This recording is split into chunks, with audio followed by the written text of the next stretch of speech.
messieurs, dans Perfect Actu de ce lundi 1er mai, également le premier numéro et du mois et de la semaine. Nous sommes très heureux de vous savoir très nombreux en train de nous regarder. C'est un numéro assez spécial. On va consacrer ce plateau aux questions liées aux problèmes sociaux qui rongent la vie de la population congolaise. Et pour en parler, je reçois sur ces plateaux Madame Cynthia Koudoura. Elle est secrétaire générale du parti politique Front pour l'intégration sociale, mais aussi présidente de la fondation Gelani. Bienvenue Madame. Bienvenue, merci, bienvenue, merci beaucoup. Merci de me recevoir sur ce plateau. En tout cas, c'est un grand plaisir. C'est la première fois, je pense, que vous me recevez Ok. ici. Hein. Donc, c'est avec beaucoup de plaisir, en tout cas. Comment allez-vous? Je vais très bien, merci. Est-ce que Merci. tout va bien au niveau du pays et même dans votre vie personnelle, tout va bien? Oui, ça va. En tout cas, je n'ai pas à me plaindre. On vit comme on peut. On fait de son mieux, comme tout un chacun. Il n'y a pas de souci. Très bien. Alors, je vous ai présenté comme secrétaire général du Front pour l'intégration sociale, FIS en sigle. Oui, absolument. C'est un parti politique Absolument. cher à M. Koudoura Absolument. Kassongo, C'est le président votre national du père parti. biologique. Tout à fait. Et vous, Safi, vous êtes secrétaire général du parti. Est-ce que ce n'est pas un parti familial, ça? Non, pas du tout, loin de là. Mais ce que les gens doivent comprendre, c'est que moi, je me suis intéressée à ce que papa faisait, tout simplement. Je vivais d'abord en Europe et puis Ok. j'ai eu envie de m'engager en politique et j'ai décidé de rentrer tout simplement, donc en 2008. Et quand je suis revenue ici au Congo, j'ai commencé d'abord comme secrétaire national aux personnes En 2008 déjà? vulnérables. Oui, oui, j'étais rentrée en 2008. Donc j'ai commencé à militer dans le parti en 2008 comme les premières fonctions, c'était secrétaire national aux personnes vulnérables. Et Ok. puis j'ai évolué dans le parti jusqu'à avoir mon poste aujourd'hui de secrétaire général. Mais à part moi, le parti n'est pas familial parce que nous avons d'autres mondes. Le parti comptait même 15 000 membres à un moment donné. Donc non, non, il y a la place pour tout le monde, mais seulement on ne peut pas reprocher à quelqu'un de prendre sa fille ou son fils. S'il y a l'envie, s'il y a les compétences, il n'y a aucun problème. Donc je ne vois aucun souci par rapport à ça. Dans les 15 000 membres qui composent votre famille politique, vous pensez que la plus compétente, c'est vous? Ce n'est pas ce que j'ai dit, mais je dis on ne peut pas reprocher à un parent Non, mais ne de fût-ce que par prendre... élégance. Vous Comment êtes ça? déjà fondateur du parti et vous prenez encore votre fils, Mais, mais, votre mais fille, si pardon, l'enfant... vous la nommez si secrétaire général. non, il n'y a aucun souci. Si l'enfant est compétent, Il y si a j'ai même un envie, si je suis déséquilibre sur le passionnée, plan géopolitique. un déséquilibre par rapport à quoi? Mais oui, Donc, si vous avez des enfants ici, l'initiateur est vous montez... Katangé, je Non, pense, non, mais le non, non. secrétaire Si vous général, on mettiez... peut prendre même Mais quelqu'un le du vice-président Bandundu. le vice-président du parti n'est pas un membre de la famille. Et moi, pendant 10 ans avant, parce que il m'a fallu au moins 10 ans avant d'avoir ce poste. Pendant 10 ans, je ne suis pas le premier secrétaire général du parti. Donc moi, ce que je dis, c'est qu'il il faut pas avoir ça sous ses temps. C'est-à-dire que quand vous avez, même vous là où vous êtes, vous pouvez monter une entreprise, monter une chaîne de télévision, peu importe l'entreprise. Est-ce qu'on peut vous reprocher de prendre votre enfant ou votre fille si en plus votre fille, elle est compétente, elle fait bien son job?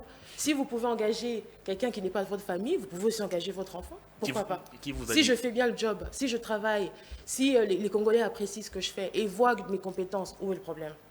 Non, ça c'est pas un argument ça. Et comment le parti existe depuis longtemps, je pense, selon Oui, votre argumentaire, mais le parti a été il créé n'est pas connu du grand le- public.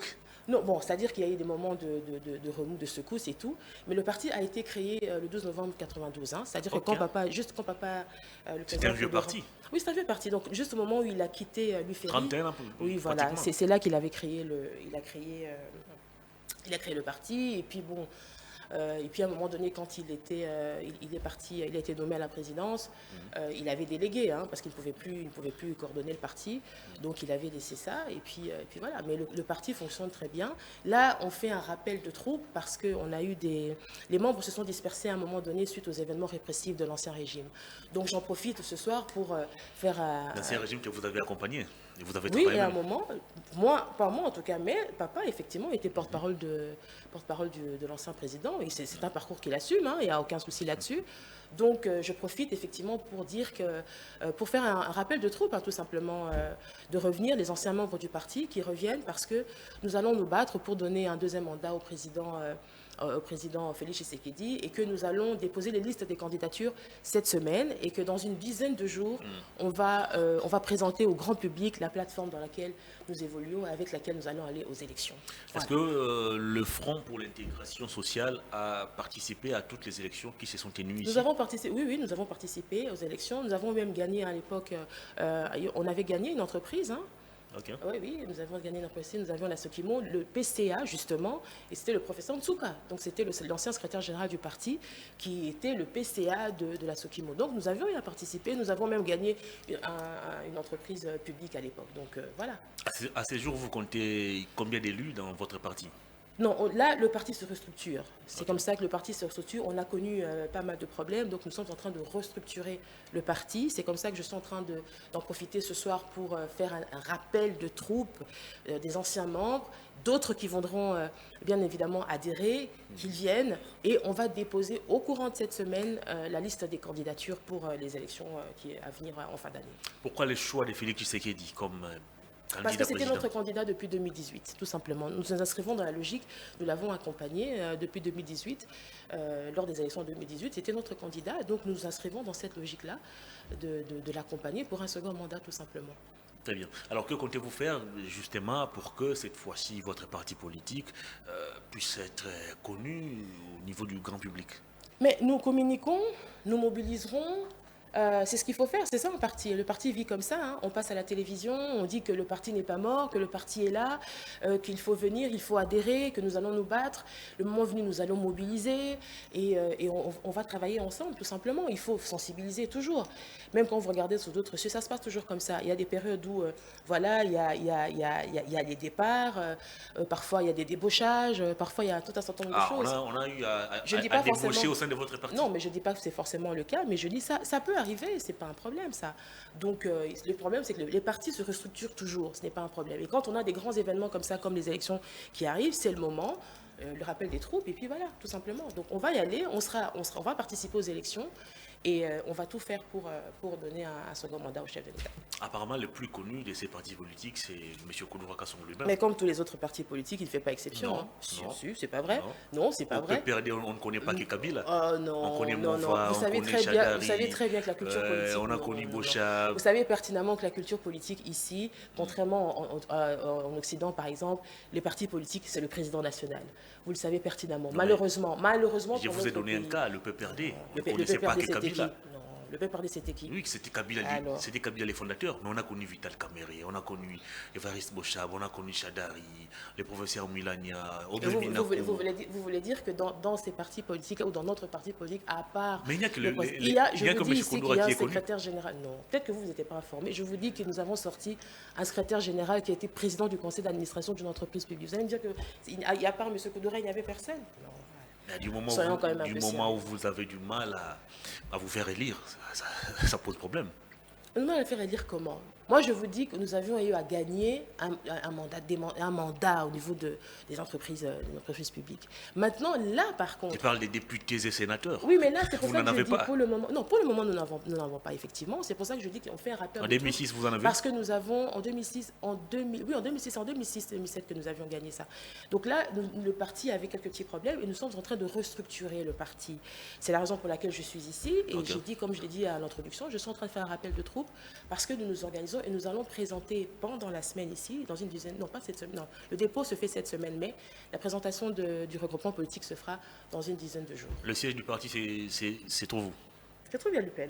Ok. À Lupin, sur l'avenue Matadier, la route de Matadier. Il y a des militants qui se réunissent On se réunit, c'est là qu'on fait nos réunions. C'est là qu'on fait toutes nos réunions, c'est là que se passent nos réunions. Très bien. On va parler cette fois-ci de votre fondation Jelani, c'est ça? La fondation s'appelle Jelani. Okay. Oui, Jelani veut dire grandeur puissant. En fait, c'est le nom de mon fils. Ah, ok. Oui, c'est le prénom de mon fils, donc c'est un prénom qui tire ses origines... Vous êtes trop attaché à la famille. Secrétaire général du parti créé par papa. Vous pouvez voir ça comme ça, mais c'est mon droit. La fondation porte les noms de votre fils. C'est mon droit le plus strict. Okay. Donc voilà, c'est un nom qui m'inspirait beaucoup parce que quand j'ai donné ce prénom-là, j'ai aimé la signification. C'est en quelle langue? Consonant, elle tire ses origines du Swahili, donc grandeur, puissance. Et j'ai aimé, j'ai donné ce prénom-là. Et puis j'ai dit, voilà, je vais monter une ONG J'ai donné le prénom de Gélanie, tout simplement. Très bien. Alors, vous poursuivez quels objectifs derrière Moi, en fait, cette fondation? Comme je l'ai dit, donc je m'inscris toujours dans la logique de ce que j'ai toujours fait. Donc, quand j'étais au parti, j'ai commencé aux personnes vulnérables. Et donc, dans ma fondation, dans l'ONG d'abord, parce que j'ai aussi une fondation qui porte mon nom, mais j'encadre tout simplement les personnes vulnérables. Donc, je les encadre, je les assiste. Donc, les personnes vulnérables, c'est très large, hein. Ça peut être les enfants démunis, les enfants abandonnés, ça peut être les personnes âgées, les filles mères. Donc, les personnes qui se trouvent dans une situation vulnérable, on fait ce qu'on peut avec les moyens du bord, tout simplement. Donc, c'est ça. Qui vous finance? Bah, moi, je finance moi-même mon propre ONG, mais Vous avez j'ai beaucoup des d'argent partenaires. alors? Non, pas nécessairement. Pas Généralement, nécessairement. les ONG, les fondations vivent des cotisations, des Ouais, on a dons. des cotisations, bien évidemment. Il y a des cotisations, il y a des dons aussi qui sont faits. Donc voilà, donc on s'organise, hein. Toute fondation a une organisation. Et puis, je ne cache pas que moi-même aussi, j'y mets du mien. Ça, c'est Ok. clair. Ça, c'est clair. C'est quoi la différence entre votre fondation et d'autres qui font aussi les mêmes travail pratiquement que vous? Bah, bon, au niveau de la mission, je ne pense pas qu'il y ait une différence majeure, hein. Je ne pense pas, parce que les ONG, les fondations, les missions sont les mêmes. Mais moi, peut-être parce que c'est vraiment une passion. Parce que comme je l'ai dit, c'est la même dévotion que j'avais dans le parti, c'est la même dévotion que j'ai quand je fais mes actions, quand je fais mes actions sociales. Et je fais du mieux que je peux. Donc moi, en plus, je suis mère. Donc j'ai une sensibilité, je sais pas si je peux dire, une sensibilité, une particularité par rapport à un penchant, par rapport aux enfants, par rapport aux filles, aux jeunes comme moi. Essayer de les sensibiliser par exemple sur l'autonomie, de leur dire que c'est pas la fin du monde, même si vous n'êtes pas marié et tout, il y a moyen de s'en sortir, d'être autonome, on peut être formé, on peut avoir sa petite formation, gagner son argent sans passer, par exemple, par un homme forcément. Donc il y a des choses auxquelles moi je suis peut-être un petit peu plus sensible.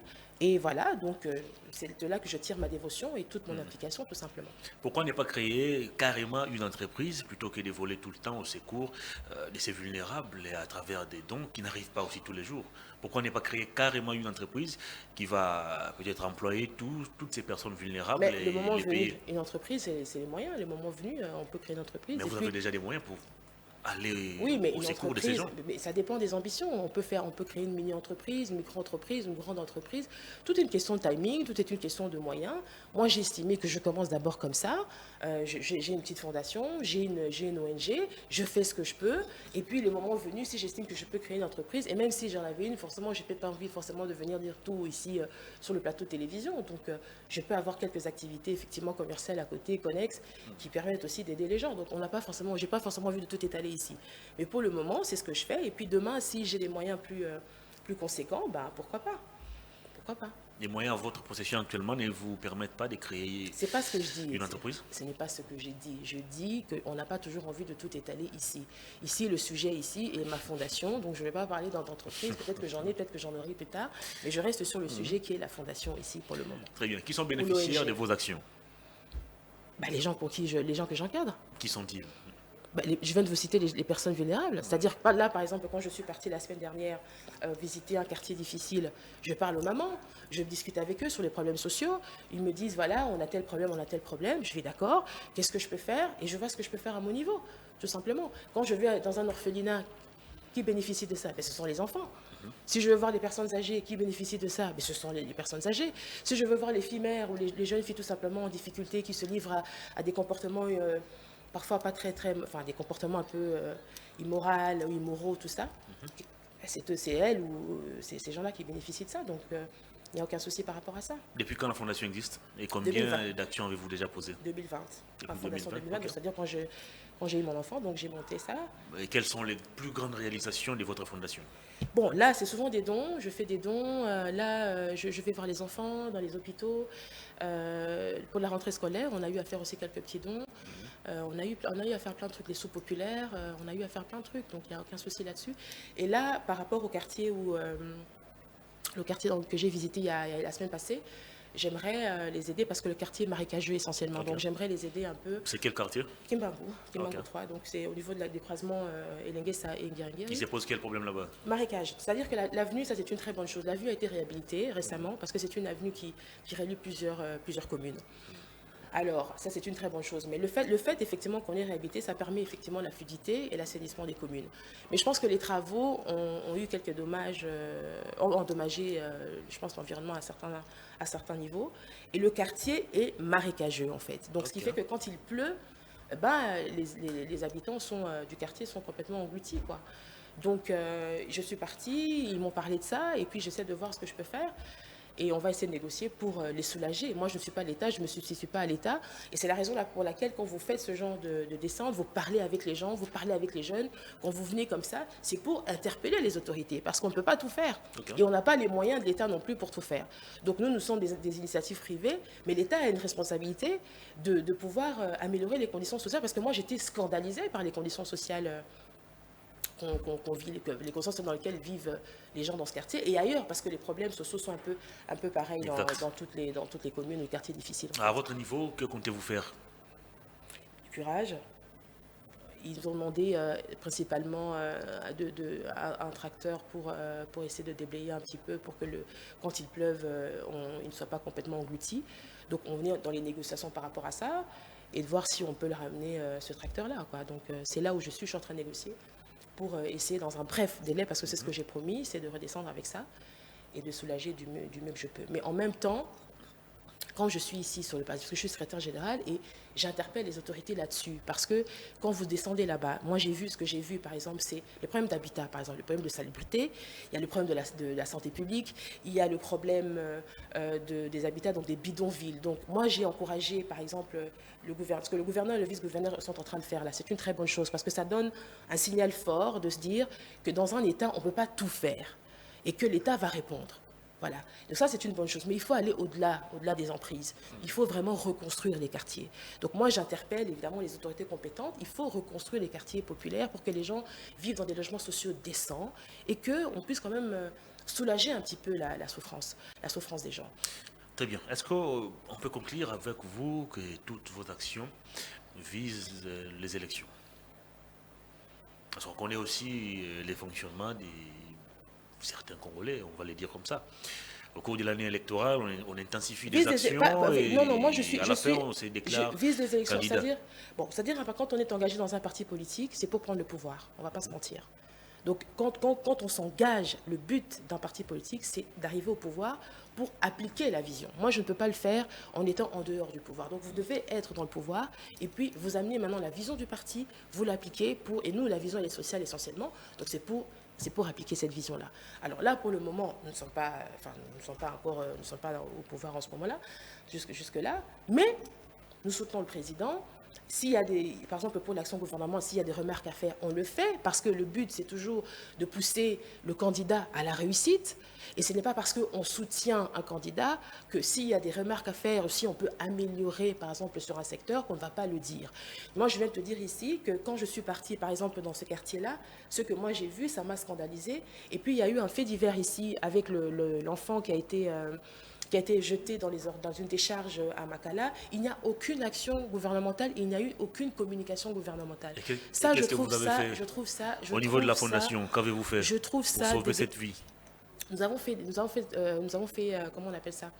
Je ne sais pas si on peut appeler ça des chaînes de solidarité, mais moi j'ai un membre de la famille qui s'est proposé d'adopter cet enfant. Ok. Donc c'est déjà quelque chose, si on peut sortir cet enfant de là. Donc on essaie de faire ce qu'on peut à notre niveau. Donc, moi, je dis que si j'étais, par exemple, ministre du genre famille et enfant, la première chose qu'on fait, c'est de descendre sur les lieux, de faire une communication. Et que je n'ai entendu ni une communication du ministre genre famille et enfant, est-ce que vous avez saisi aussi les ministères des ministères des Affaires sociales, ni la communication du porte-parole du gouvernement, et même pas de l'éducation non plus, parce qu'il faut essayer de comprendre comment est-ce qu'on peut arriver, une jeune femme peut arriver à jeter un enfant comme ça.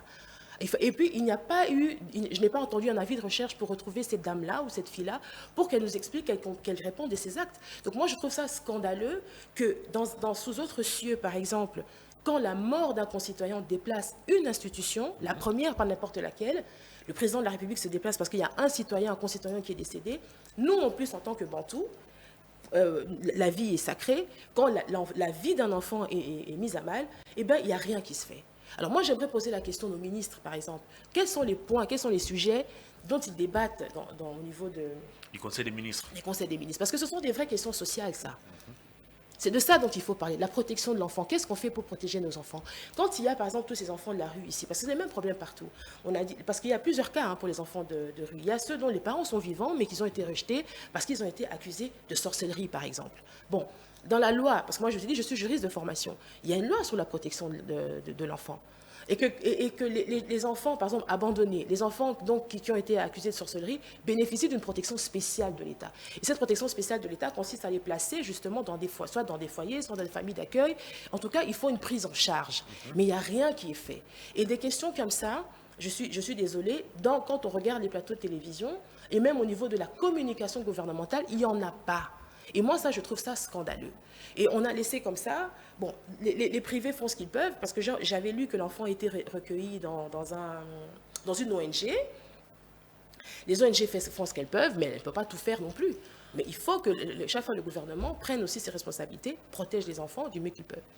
Est-ce qu'au niveau de la fondation, vous avez mis en place des actions pour tenter de saisir les ministères du genre, des affaires sociales, les ministères des droits humains, par exemple? Oui, moi j'ai commencé à écrire hier parce que j'ai trouvé ça scandaleux. D'abord, même au niveau de l'action, la communication, il n'y a même pas une communication à ce niveau-là. Ça, on ne peut pas accepter. Donc en fait, ça veut dire que l'État va normaliser en fait l'horreur et que nous, les Congolais, on s'accommode de ça. Ça, ce n'est pas acceptable. Et j'aimerais aussi dire par rapport à ça, les leaders d'opinion, parce que quand vous avez ce genre de phénomène, parce que dans les quartiers populaires, c'est récurrent, hein, des enfants qu'on retrouve sur le fleuve, qu'on retrouve dans la rivière, qu'on retrouve dans la poubelle et tout ça, il y a un problème entre le discours républicain et le discours religieux. Parce que ce qui se passe, c'est que les leaders d'opinion, que sont les hommes de Dieu, qu'il s'agisse des pasteurs, et je n'ai pas envie d'entrer dans les variantes, mais disons, je veux dire les hommes de Dieu d'une manière générale, de manière grossière, d'accord? Ils ont une responsabilité sur la façon dont les messages qu'ils donnent à la jeunesse, une jeunesse en construction. Quand vous dites aux gens, on peut faire les enfants comme ça, Dieu va faire, ben, les résultats, c'est qu'on fait des enfants, effectivement, et puis on ne mesure pas les conséquences. Moi, je suis mère, je sais de quoi je parle. Un enfant, ça coûte cher. Donc, si vous ne pouvez pas avoir d'enfant, eh ben, il faut prendre les précautions pour... Si on ne peut pas s'occuper d'un enfant, pardon, il faut prendre les précautions pour ne pas en avoir. Donc, il faut un discours aussi responsable de la part de nous. Parce que nous, les politiques, nous sommes des leaders d'opinion.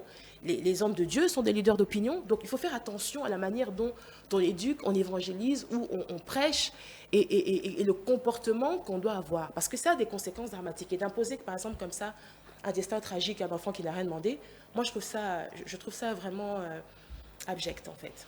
Très bien. Alors, au-delà des actions, au-delà des vos dons en faveur des personnes vulnérables, est-ce que vous n'envisagez pas peut-être de mettre en place des programmes ou d'autres actions qui auront pour mission d'encadrer, de former toutes ces personnes qui sont pratiquement rejetées par la société? Moi, j'ai un programme qui va commencer. Je termine d'abord avec mes mamans, mes jeunes de Kimbangu. Et dès que je termine avec ça, je vais entamer une formation, des ateliers de formation pour les filles. Hein. Moi, pour le moment, je cite d'abord les filles pour la formation. Pourquoi seulement les filles? Parce que j'estime que les femmes, elles sont fragiles déjà d'une manière générale. Les femmes. Okay. Les filles sont fragiles pour un certain nombre de choses. On est exposé, si on n'est pas encadré correctement, on est facilement la proie d'un certain nombre de choses. Donc je veux donner la chance aux filles qui n'ont peut-être pas eu la chance d'être formées, des petites formations comme ça pour qu'elles puissent s'en sortir dans la vie, faire des petites choses pour pouvoir subvenir à leurs besoins ou, si elles ont un enfant, de leurs enfants ou de leur enfant. Très bien. Alors vous faites aussi la politique. Donc je veux le faire là, je veux le faire là où je veux le faire à Selebao, je veux le faire aussi là où à Kimbangu là-bas.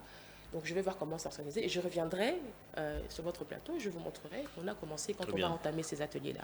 Je vous ai présenté à l'entame de cette émission comme secrétaire général d'un parti politique. Absolument. Demain ou après-demain, Cynthia Koudoura, ministre du genre, ministre des Affaires sociales ou ministre des Droits humains, qu'est-ce que vous allez... Au ministre du portefeuille, au ministre du budget, au chef du gouvernement carrément, au Premier ministre, okay. Pourquoi pas peu importe le ministère Qu'est-ce que vous allez mettre en place pour sauver toutes ces personnes vulnérables?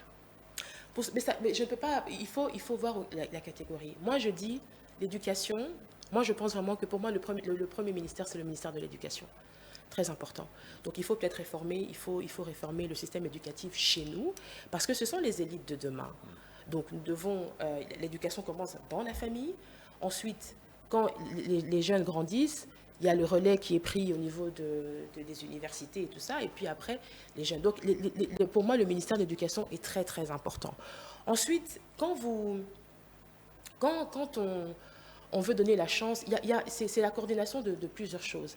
Il y a l'accès, la scolarité, donc il y a l'accès à un enseignement de qualité. Ça, c'est très important. Parce qu'ici, il y a une dégradation. Donc il faut réformer. Et puis la matière, il faut réformer parce que tout ce qui a été dit, tout ce que nous avons enseigné, tout ce qu'on nous a enseigné, pardon, ça a été enseigné avec des manuels occidentaux. Il faut refaire tout. Il faut payer convenablement les enseignants pour que les enseignants soient aussi motivés à venir enseigner et il faut un enseignement de qualité. Ensuite, il faut créer des emplois.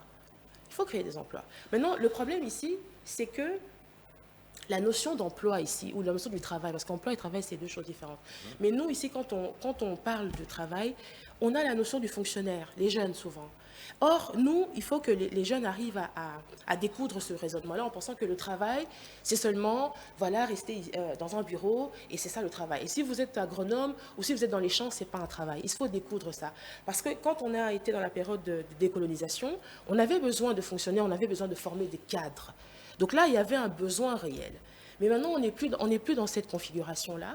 Donc, il faut maintenant former les gens selon le besoin du pays. Quand un pays est en reconstruction, par exemple, on a plus besoin d'architectes, on a plus besoin d'agronomes, parce que l'agriculture, c'est très important. Donc, il faut tourner les jeunes vers là, vers l'agriculture, n'est-ce pas? Il faut une culture d'entrepreneuriat, une culture entrepreneuriale, par exemple, où vous incitez les gens. Il faut dire, voilà, il faut cultiver, ce n'est pas des sous-métiers, et il faut enlever cette idée de se dire que le travail, c'est uniquement quand je suis dans un bureau, ou quand je suis... Donc, il faut stimuler les jeunes là-dessus, et puis orienter les études des enfants selon les besoins.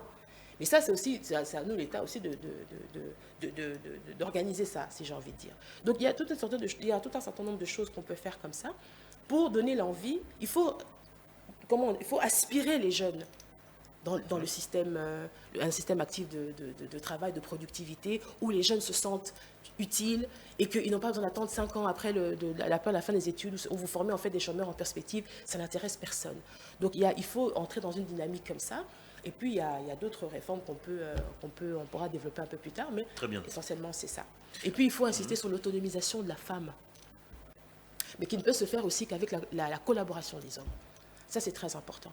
Okay. C'est-à-dire que quand je dis les personnes vulnérables, dans les personnes vulnérables, vous avez des mères, des filles qui ont été abandonnées. Vous avez des mamans des filles qui... C'est la question que j'allais vous poser. Ah oui, voilà. Dans quand on parle des personnes vulnérables... Pas seulement, c'est une catégorie. Okay. C'est une catégorie. Comment catégorisez-vous ces gens? En fait, disons, c'est quelqu'un qui est dans une situation précaire, difficile, pour une raison et pour une autre, d'une manière générale. Une fille qui n'a pas son partenaire, ou une fille qui s'est retrouvée, peut-être, elle était mariée, et puis bon, elle s'est retrouvée, le mari est parti, le mari est décédé, ou elle se retrouve dans une situation précaire, c'est une personne vulnérable.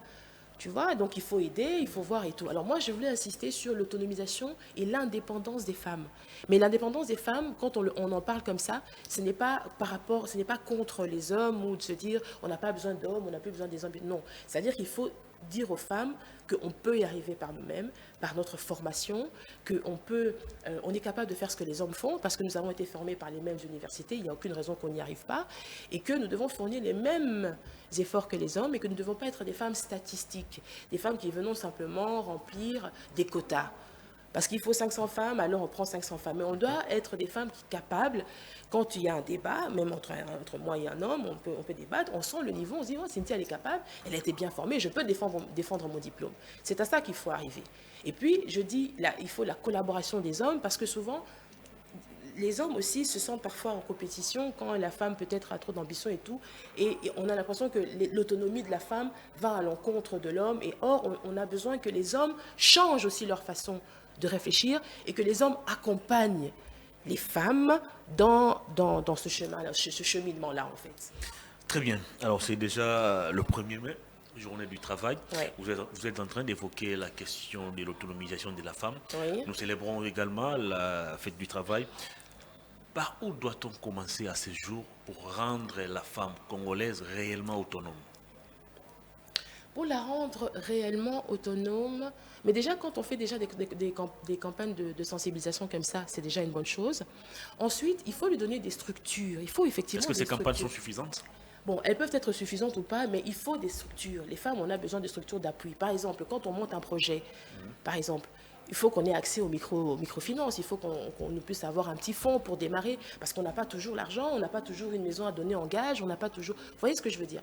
Donc il faut ces accompagnements-là pour monter des... Parce que moi, je suis persuadée que c'est comme ça qu'on sera autonome. Alors, vous pouvez avoir des travaux, enfin, vous pouvez exercer un travail ordinaire comme fonctionnaire, comme ceci. Mais ça commence aussi dans la mentalité d'une femme. Parce que nous, les femmes, on a toujours tendance, je ne sais pas si c'est culturel ou pas, on a toujours tendance à être derrière les hommes. Ce que vous constaterez, c'est qu'on étudie ensemble, avec les hommes dans les universités, et une fois qu'on termine, on disparaît. On disparaît complètement. Je ne sais pas si c'est le mariage, je n'en sais rien, mais on disparaît. Donc il faut que la femme reprenne sa place. C'est-à-dire que quand on étudie, quand on a passé une vingtaine d'années à s'investir à l'école, à étudier, à se former et tout, c'est pour capitaliser ça. Okay.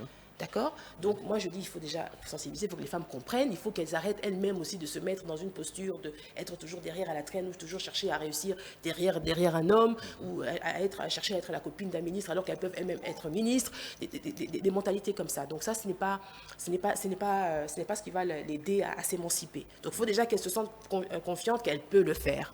Ensuite, il faut que l'État accompagne. Et l'État doit accompagner dans les structures. Donc, comme je l'ai dit, il faut, quand nous montons un projet, parce que nous, souvent, nous sommes butés à ce genre de problème. Même les jeunes, quand ils vont proposer un projet, on leur dit oui, mais bon, avant de te financer, il faut un immeuble, il faut ceci. Mais un jeune qui termine ses études, comment est-ce qu'il peut vous donner un gage, une maison? Donc, ça veut dire qu'il ne va jamais monter son projet. Et puis, les hommes, vous avez un rôle à jouer là-dedans aussi. Encore une fois, parce qu'il y a toujours une confrontation entre le discours républicain et le discours religieux. Et donc, du coup, parfois, la femme aussi, elle ne sait plus où elle doit se situer. Vous avez un rôle à jouer là-dedans. Est-ce que le problème, ce n'est pas au niveau de la famille? Parce qu'il y a des familles où, lorsqu'il faut envoyer des gens à l'école, c'est d'abord le garçon, la fille doit attendre, on va l'épouser, c'est l'homme. Mais justement, mais c'est ça, c'est-à-dire que c'est ça que je dis, que vous êtes, la société, elle est comme elle est. Mais la société, elle est faite d'individus. Et vous, les hommes, vous avez une place importante parce que vous devez participer à ça. Si vous êtes dans votre discours en disant que si la femme doit être votre épouse, elle doit abandonner tout ce qu'elle fait, on ne va pas évoluer non plus. Donc vous devez comprendre aussi que l'autonomisation de la femme passe par votre collaboration. Il faut comprendre, il faut laisser les femmes, même s'il y a des problèmes, il faut encadrer. Moi, je pense qu'il faut encadrer dans un dialogue. Vous laissez les femmes aller au bout de leurs rêves. Ce n'est pas contre vous. Vous abusez souvent quand on vous laisse de la liberté. Ce n'est pas contre vous. Ce n'est pas pour vous humilier ou ce n'est pas un challenge qui est fait contre vous. C'est une question de challenge souvent. Personnel. Non, mais les hommes n'abusent pas. Est-ce que vous trouverez une femme qui va dire « Moi, je ne veux pas que mon mari soit PDG parce qu'une fois qu'il sera PDG, il va aller avec la secrétaire ?» Non, c'est très cliché et ça, vous savez que vous êtes dans ça. Très bien, on va terminer cet entretien. Il faut juste nous aider, nous accompagner et tout se passera pour le mieux. Très bien. Mesdames et messieurs, on va découvrir la réalisation ou tout ce que réalise la Fondation Jelani. Avant qu'on puisse nous séparer. L'ONG, hein? L'ONG. C'est l'ONG, parce qu'il y a une fondation qui porte mon nom, mais ça, c'est l'ONG. Avant de nous quitter, une dernière question. C'est déjà le mois de mai. Est-ce qu'il y a d'autres activités qui sont prévues au cours de ces mois? Oui, les formations justement. Les formations sont prévues. On va commencer, je pense, d'ici une semaine ou deux. Je vais commencer les formations d'abord là-bas et ensuite j'irai à Selembao pour ça aussi. Ok, voilà. Très bien. On a terminé cet entretien.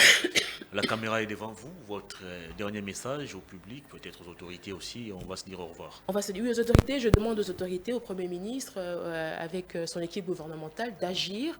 Je suis sensible là parce que souvent c'est là que je parle avec les mamans, les jeunes. Il faut agir. Il faut pas laisser des quartiers populaires comme ça être des territoires perdus où la République n'a aucun contrôle. Il faut aider les gens à avoir des logements sociaux décents. Il faut l'accès aux besoins sociaux primaires, l'eau, l'électricité, tout ça. Donc j'interpelle vraiment le Premier ministre, j'interpelle toutes les autorités compétentes pour répondre aux préoccupations de ces gens-là. Moi, de toute façon, régulièrement, on viendra et je vous mettrai au parfum de ce qui se passe et tout. Et puis je rappelle, donc le rappel aux troupes que j'ai fait pour le parti, que le parti va aller aux élections. Nous soutenons le président Félix Tshisekedi et que les candidatures seront déposées au courant de cette semaine et que nous allons présenter la plateforme dans une dizaine de jours dans laquelle nous sommes.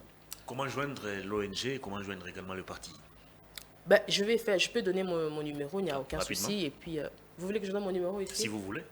Il n'y a pas de souci. Si vous estimez que c'est un tabou, on laisse tomber. Non, c'est pas un tabou. Mais il y a une page, on va créer une page et tout, mais c'est pas grave. Je peux donner 82 377 24 98. Il n'y a aucun souci, on va travailler C'est ensemble. votre numéro. C'est un deuxième numéro. Ce n'est pas pour draguer, hein? Non, non. C'est qui? Mais non, non, si c'est pour me draguer, de toute façon, je vais régler ça. Très bien.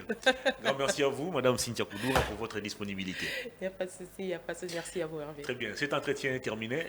Je vous laisse suivre la vidéo qui illustre les différentes réalisations de l'ONG Gélani. Gélani. Ouais, Voilà. c'est ça. Je vous retrouve demain mardi. Au revoir. D'ici là, portez-vous bien.